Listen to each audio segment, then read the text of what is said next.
Film आई है छावा, पता नहीं आपने देखी है कि नहीं। फिल्म मिलने में हमको इतना इंटरेस्ट नहीं है, क्योंकि टीचर है, नहीं देखी है। एक सवाल उठता है, लगातार उठता रहता है कि भैया जितनी जगह मुगलों को, अकबर को या इन राजाओं को मिली उतनी महाराणा प्रताप को नहीं मिली। आपको क्या लगता है, आप एक शिक्षक हैं, क्या राय रखते हैं इस पे आप अपनी? ना, हम लोग तो पढ़ाते हैं और हम लोग प्रॉपर रिस्पेक्ट दे के पढ़ाते हैं, ऐसा नहीं है कि नहीं पढ़ाते हैं। प्रॉब्लम थोड़ा सा क्या आता है कि एक रिस्पेक्ट का और जो सिलेबस का बड़ा हिस्सा होना चाहिए वो तो उनको मिलना चाहिए, इस बात पे हम कहते हैं। फिल्म आई है छावा, पता नहीं आपने देखी है कि नहीं। फिल्म मिलने में हमको इतना इंटरेस्ट नहीं है, क्योंकि टीचर है, नहीं देखी है। एक सवाल उठता है, लगातार उठता रहता है कि भैया जितनी जगह मुगलों को, अकबर को या इन राजाओं को मिली उतनी महाराणा प्रताप को नहीं मिली। आपको क्या लगता है, आप एक शिक्षक हैं, क्या राय रखते हैं इस पे आप अपनी? ना, हम लोग तो पढ़ाते हैं और हम लोग प्रॉपर रिस्पेक्ट दे के पढ़ाते हैं, ऐसा नहीं है कि नहीं पढ़ाते हैं। प्रॉब्लम थोड़ा सा क्या आता है कि एक रिस्पेक्ट का और जो सिलेबस का बड़ा हिस्सा होना चाहिए वो तो उनको मिलना चाहिए, इस बात पे हम कहते हैं। इंडिया में क्या हुआ था ना कि जो इंटरनल राजा थे उनका ना डिवाइडेशन इतना ज्यादा हो गया था कि महाराष्ट्र के क्षेत्र में ये आप देखिए, हर्षवर्धन के मरने के बाद पूरे भारत को कंट्रोल करने के लिए आपको राजा नहीं मिलेगा। तो जैसे महाराणा प्रताप और राजस्थान के जो शासक थे उनका योगदान इतिहास में उन्हें जगह नहीं मिलता है, ये दुखद है। लेकिन हम आपको बताते हैं कि मोहम्मद बिन कासिम के आक्रमण के 500 साल बाद तक और राजस्थान के शासकों ने, छतरानियों ने 500 साल तक किसी विदेशी आक्रमणकारी को घुसने नहीं दिया। और जब उनका किला गिरा, राजस्थान के शासकों का किला गिरा, अगले 100 साल में पूरे भारत पे कब्जा हो गया। इतने बहादुर थे वो लोग, तो उनको रिस्पेक्ट तो मिलना चाहिए। तो हम लोग कई बार ना चीजों को कम बहुत बड़ी बात बोली आपने। उनकी आज जो वो लोग भले भगवान नहीं है, ये बात हम मानते हैं कि वो लोग भले भगवान नहीं है, लेकिन उनके कुर्बानी का नतीजा है जो भगवान बचे हुए हैं लोग। आप जैसे कोटा की भी बात कर रहे थे, बच्चे तैयारी करते हैं पेपर की, खूब मन लगा के तैयारी करते हैं, पेपर देते हैं, पास भी कर लेते हैं, फिर खबर आती है जी पेपर लीक हो गया या भर्ती रद्द हो गई। चूंकि आप अभी प्रोटेस्ट भी कर रहे हैं, तो आपको क्या लगता है कि ऐसे बच्चों के साथ कैसे इंसाफ हो सकता है? कई साल उनके खराब हो जाते हैं। क्या लगता है एज ए शिक्षक खान सर को? ये ना सबसे खराब चीज है एजुकेशन में। एजुकेशन सिस्टम का इसको कह दीजिए तो कैंसर है। पेपर का ये जो लीक होना, भर्ती रद्द होना, मतलब आप एक स्टूडेंट की मनोभाव तो हम लोग का अंदाजा आप ऐसे लगाइए कि हम लोग फ्रस्ट्रेट हो जाते हैं कि क्या मन से पढ़ाएं, हम लोग खुशी मनाएं कि पेपर लीक हो गया। जैसे अभी एग्जाम में बीपीएससी में हुआ था और अभी तो हम लोग सोच रहे हैं कि आज बताएंगे कि देखो बच्चों ये पढ़ाए थे, पेज नंबर इतना पे ये आया, तब तक शाम में खबर आ रही है कि पेपर लीक हो गया। अब हम लोग को ये समझ में नहीं आए कि पेपर हम लोग पढ़ाएं, इसकी तारीफ करें कि जिन्होंने पेपर लीक कराया उसको बैठ के गरियाएं। तो हम लोग अब उसको प्रोटेस्ट कर रहे हैं लोग। हमारे पटना में एक जगह है गर्दनी बाग, वहां टेंट डाल दिया गया है और वहीं पे नियम है कि यहीं बैठ के गरियाना है आप लोग को। तो वहीं बैठ के हम लोग 2 महीना से 3 महीना से उसको कोस रहे हैं लोग कि भाई तो पेपर लीक काहे करा दिया वहां पे। अभी तक कोई नहीं सुन रहा है, मामला सब जुडिस है। नीट में देखिए, एनटीए नीट में इतनी गड़बड़ी चीज है कि बाहर में आप एमबीबीएस कीजिएगा तो 2 करोड़ 1.5 करोड़, कहीं कहीं 3-3 करोड़, और सरकारी में कीजिएगा तो फ्री। इतना ज्यादा डिफरेंस क्यों हो जाता है? तो अब 2 करोड़ लगा के कोई डॉक्टर बनेगा तो उसको दिख रहा है कि सामने वाला मरीज को डेंगू है, लेकिन कहेगा कि 2 करोड़ रुपया लगाएं, रुक तो बताते हैं 500 का जांच करके लाओ, तो उसको दिख रहा है कि डेंगू है लेकिन वो जांच कराएगा 500 का। तो ये चीजें क्या है ना कि एक जगह से जब गड़बड़ होती है तो हर जगह गड़बड़ हो जाती है। तो इसके लिए ना ये जांच से कुछ नहीं होता है। हम तो सीधे कहते हैं कि बैठाए पूरी मीडिया के सामने पोलियोग्राफिक टेस्ट और नार्को टेस्ट कराए और जो गड़बड़ पाए बम से उड़ा दे। बहुत बड़ी चीज बोली। अच्छा, प्रधानमंत्री मोदी परीक्षा पे चर्चा करते हैं। आजकल देखने को मिला कि बच्चों में तनाव बहुत ज्यादा हो जा रहा है। सोशल मीडिया का जमाना, एक दूसरे से कंपैरिजन करते हैं पेरेंट्स। ऐसे पेरेंट्स को क्या कहना चाहेंगे जो बच्चों पे अत्यधिक दबाव बनाते हैं, जिनके चलते बच्चे प्रेशर में आ जाते हैं? आपके पास ऐसे कई हजारों बच्चे आते होंगे, बताइए जरा। देखिए, प्रेशर बनाने से नहीं होता, ऐसे पेरेंट्स को भी कहते हैं आप अपने घोड़ा को अगर मान के चलिए रेस लगाना है, घोड़ा पाला है कोई, तो उसको खिलाइए पिलाइए अच्छा से, कि बिना खिलाए पिलाए रेस में लाए मार डंटा मार रहे हो, क्या दौड़ेगा? उसको दौड़ने से पहले उसका ख्याल तो रखिए। उसी तरह आपके बच्चे हैं, आप एक बार कॉपी खोल के नहीं देखे कि वो क्या पढ़ा है। गार्जियन लोग एक को लगता है एक ट्यूशन का एक कोचिंग लगा देंगे, एक ट्यूशन लगा देंगे, मेरा काम खत्म। तो ये भी तो गलत है। पढ़ाई में अगर इंटरेस्ट है तो दुनिया का कोई इंसान पढ़ाई से नहीं भाग सकता है। तो इंटरेस्ट जगाना जरूरी है। वो कहते नहीं तुम पढ़, हम कहते छोड़ना इसको, उसको इंटरेस्ट जगाइए। अगर उसको इंटरेस्ट जग जाएगा ना तो आप उसको खाना भी दीजिएगा तो कहेगा कि नहीं, एक क्वेश्चन और लगा देते हैं तब जाके खाना खाएंगे। तो उल्टा सिस्टम लेके चल रहे हैं लोग।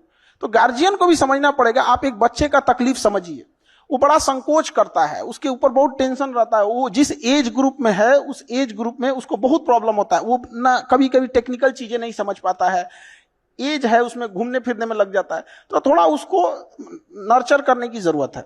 आपके पास हजारों स्टूडेंट्स अभी तक क्लासें आप ले चुके हैं, कुछ ऐसा किस्सा सुनाइए जिसमें आपके पास कोई बच्चा कुछ ऐसा सामान ले आया हो, जैसे आप, मैंने सुना कई एक बार बंदूक ले आया था बच्चा, आपके लिए नहीं लाया था, किसी और वजह से लाया था, बताइए जरा क्या था वो। आई कार्ड चेक होता है क्लास में, तो क्योंकि ना विदाउट आई कार्ड वाले को हम लोग अलाउ कर देंगे तो फिर तो बदमाशी करके भाग जाएगा तो पता ही नहीं चलेगा। तो ऐसे चेक हो रहा था आई कार्ड, तो उसके पास था नहीं। कहा कि भाई जो चेक कर रहा था उसका, भाई मेरे पास आई कार्ड है, लाए नहीं, आज हमको बहुत जरूरी काम है। तो कहा क्या काम है, तो उलझ गया उससे। तो उसको ना यहाँ पे शर्ट उठा तो तमंचा रखा हुआ था। तो कह रहा है कि तमंचा लेके रखा, तो डर गया बेचारा कि भाई हम इसका आई कार्ड क्या चेक करेंगे, तो तमंचा लेके घूम रहा है। तो आपस में बात किए सब, तो कह रहा है कि देखो अभी छोड़ा, एक तो 11-12 बजे झगड़ा होने वाला है, तो सोचे कि उससे पहले क्लास कर लेते हैं, सुबह वाला क्लास कर लेंगे बाद में। सोचिए झगड़ा करने से भी पहले उसको चिंता था कि क्लास कर लेना है। तो इस टाइप के भी कुछ कुछ आ जाते हैं। तो ऐसे स्टूडेंट्स को भी आप कैसे मैनेज करते हैं, मतलब जो ऐसे दिमाग वाले लोग हैं कैसे पढ़ाते हैं जीएस उनको? वो तो बैठ के पढ़ाई कर रहा है, उससे हमको मतलब नहीं रहता। वो तो पढ़ाई में एकदम उन लोग को ऐसा नहीं रहता है।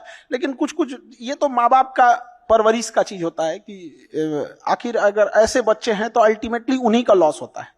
हम लोग कितना भी पढ़ा दें, लेकिन ये जो गलत रास्ते पे एक बार चला जाता है वो लौट के नहीं आ पाता है फिर। अच्छा, चूंकि हमारा थीम है एजुकेटिंग इंडिया 2030, तो आपको क्या लगता है किताबों में भी बदलाव होना चाहिए?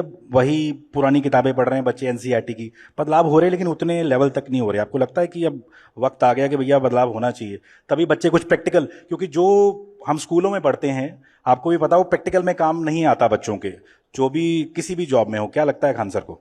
देखिए एनसीईआरटी बुक बहुत रेलेवेंट है, उसको अपडेट हमेशा आते रहता है, कुछ कुछ अपडेट। ये किताबें चेंज करना ना, ये कमाने का एक फैशन हो गया है। किताबें बनती हैं पेड़ पौधों से काट के बनेगी। एक और हम भाषण देंगे कि ग्रीनरी बढ़ाओ, ग्रीनरी बढ़ाओ, और जितने ये प्राइवेट स्कूल वाले हर साल किताब चेंज कर देंगे कि हमारी कमाई बढ़ जाएगी यहाँ पे। ये क्या मतलब बनता है? आप एक ऐसी किताब रखिए जो लॉन्ग टाइम पे चले। मेडिकल की कौन सी किताब इतनी चेंज हो रही है? हाँ रिसर्च होता है, वो ऐड हो जाता है, जो भी रिसर्च। ये 7-8 के बच्चों में कौन सा रिसर्च हो रहा है? अरे उनको वही चीज है जो फॉर्मूला है यहाँ पे, कौन सा बड़ा चीज है? मिडिल क्लास इंसान मर जाता है उसका किताब खरीदते खरीदते। एक आदमी थे हमारे यहाँ पटना में, तो उनको मतलब हमारे पास आए कि सर कुछ पैसे चाहिए हेल्प। हम कि क्या हुआ? तो कहे कि मेरी बेटी, उनको पढ़ा रहे थे बेटी को, तो कहे कि उसको ना री एडमिशन लेना है। हम कहे फेल हो गई क्या? तो कहे नहीं पास हो गई ना तो प्रमोशन का भी पैसा लगता है। मतलब उसको पैसा इसलिए लग रहा है कि पास हो गई तो फेल हो जाना चाहिए उसको। ये क्या सिस्टम बना के रखे हैं? मतलब बच्चा पास हो गया तो फिर उसको, मतलब उसको ना, वो स्टूडेंट नहीं है, उसको हर कदम पे नोच लो इसको। या उसको बेहतर किताब रखिए, सिस्टमेटिक। 1 नेशन 1 इलेक्शन की बात करते हैं, 1 नेशन 1 एजुकेशन की बात क्यों नहीं करते हैं? तमिलनाडु में अलग सिस्टम है, गुजरात में अलग है, बिहार में अलग है। एक जैसा सिस्टम रहना चाहिए। लैंग्वेज आप पढ़ाइए, गुजरात में गुजराती लैंग्वेज को पढ़ाइए, गुजराती कल्चर को पढ़ाइए, बट ओवरऑल तो सेम रहना चाहिए। किताबें बार बार चेंज करने से बिना मतलब का फाइनेंशियल बर्डन बढ़ता है। और ये जो आप कहें कि जो किताब है और उसका जो यूज नहीं आता है, तो किताब में एजुकेशन से रिलेटेड चीज है, और जब हम वर्किंग में जाते हैं तो वो स्किल्ड ढूंढता है। तो स्किल्ड अलग हो गया, एजुकेशन अलग हो गया।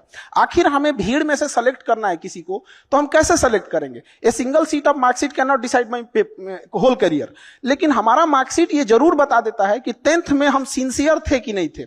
ग्रेजुएशन का मार्कशीट हमें ये जरूर बता देता है कि उस टाइम फ्रेम में हम सिंसियर थे कि नहीं। इस आधार पर हम ये आइडिया लगा लेते हैं कि ये इंसान थोड़ा सिंसियर होगा। बाद में उसको ट्रेनिंग स्किल तो सब देना ही पड़ेगा ना। अच्छा, भारत की करोड़ों की आबादी जो है युवा है, दुनिया में होता है कि सबसे युवा आबादी भारत में है। खान सर, क्या लगता है आपको जो हिंदी वाले स्टूडेंट्स स्पेशली इस आबादी का बड़ा हिस्सा हैं, वो खुद, उनको लो फील कराया जाता है और वो खुद लो फील होते भी हैं, क्या मैसेज देना चाहेंगे ऐसे स्टूडेंट्स को कि भैया हिंदी मीडियम या इंग्लिश मीडियम कुछ नहीं होता? क्या कहना चाहेंगे इस पे? ये ना छुपा दिया जाता है हिंदी मीडियम या इंग्लिश मीडियम। ये जो सीबीएसई और आईसीएसई है, इसमें गरीब इंसान मर जाएगा वहां पे। वो बताइए आपको, आप कोई अभी ऐसे स्कूल दिख रहे जिसे 15,000 रुपए फीस है, वो गरीब का इंसान कहाँ जाएगा? वो तो मजबूरी में जाएगा ऐसे स्कूलों में जहां पे वो सरवाइव ना कर पाए। तो वहां पे उसको कह दिया जाता है हिंदी मीडियम, छुपा रहा है। हिंदी मीडियम कह देने से ना वो लगता है कि उसकी इंडिविजुअल गलती है, और इंग्लिश मीडियम करने से लगता है उसकी इंडिविजुअल उसका कोई अचीवमेंट है। वो एक गरीब स्कूल हो गया जिसमें आम आदमी नहीं पढ़ सकता है। जितने अच्छे स्कूल्स हैं, ये जो आपको जो बहुत बड़े लोग कह रहे हैं कि हम ये स्कूल से, सरकारी स्कूल में एक बार भेजिए, उनको अपना कॉन्फिडेंस फील हो अजीब सा होने लगेगा। जनरल डिब्बा में घुसते ट्रेन के एक अलग सी फील आती है, भैया हम कहाँ फंस गए, निकल पाएंगे कि नहीं निकल पाएंगे। तो जनरल डिब्बा का हाल क्या हो जाता है, 2 स्टेशन पहले आदमी निकलने की तैयारी कर देता है कि भाई निकलना है, चपा जाएंगे गेटवे पे, ये हाल हो जाता है। और वो एसी वाला, उसको भीड़ भाड़ नहीं है, ट्रेन रुकने के बाद वो निकलता है। तो हमारे यहाँ तो एजुकेशन भी 2 टाइप का है, अमीरों के लिए अलग है, गरीबों के लिए अलग है। अगर ये एक जैसा रहता है जैसे चाइना में, नहीं हो सकता यार। हम लोग को देखिए, हम लोग का अस्तित्व क्यों है? क्योंकि सरकारी स्कूलों में या जो स्कूलिंग एजुकेशन है वहां उस बच्चे को प्रॉपर ढंग से कुछ ना कुछ कमी रही थी तो भी हमारे पास आया। जब तक हम लोग हैं वो ये बात को बता रहा है कि स्कूलिंग में कमी है, जिस दिन वो प्रॉपर हो गया हम लोग की जरूरत ही नहीं पड़ेगी।